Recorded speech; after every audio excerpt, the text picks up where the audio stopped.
on the outskirts of Beirut. This Israeli footage shows what they claim is a hit on a Hezbollah arms depot in eastern Lebanon on Monday. As the missiles continue to fly back and forth on the ground, people are worried.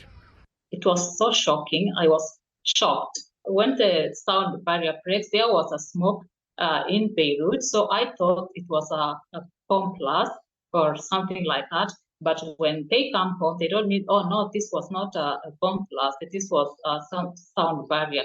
Yulita moved to Lebanon just over a year ago and lives on the outskirts of the capital, Beirut.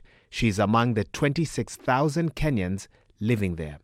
She feels stranded as she can't afford the ticket to leave Lebanon. We are here because of our problems. Yes, we came here to work, but we were not prepared that if something like this happens, we have this amount of money for emergencies like this. No, we don't have this money. And the tickets also prices increased. It's not like before. The tickets increased because many foreign nationalities were moving out of the country. Flights to Kenya cost up to an estimated $1,000, with the average monthly salary of a migrant worker set at about $150.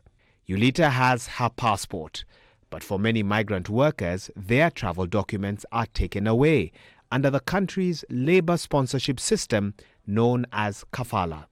It forces foreign workers to seek their employer's permission to change jobs or to leave the country. Western nations like the UK, the US and France are asking their citizens to leave the region, with tensions worsening. Yulita's family back home are very worried about her safety. We haven't been able to sleep much because we are not sure what the situation is in Lebanon. We appeal to the government to help Yulita come home and get a job here so that she doesn't have to go back overseas for work.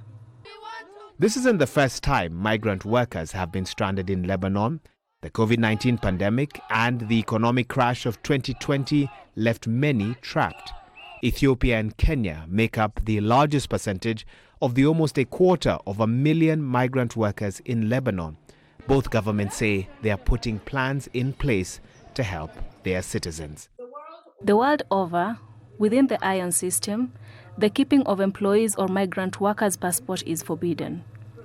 Within our laws, we have emergency travel documents, but our embassies across the world are able to facilitate our nationals who are stuck abroad because of loss of travel documents. The International Organization for Migration told the BBC that if a conflict occurs in the country that you are living in, then international humanitarian law would apply and people must be allowed to leave. We don't have that money. Even if you want to go, there's no way to go. So we just depending on the government. If the government would come on our rescue, it would be better because many of us, we are not in a position to sponsor ourselves. As the risk of a regional war looms, domestic workers like Yulita hope that they will be able to flee to safety if and when they need to. Wahiga Mwaura, BBC.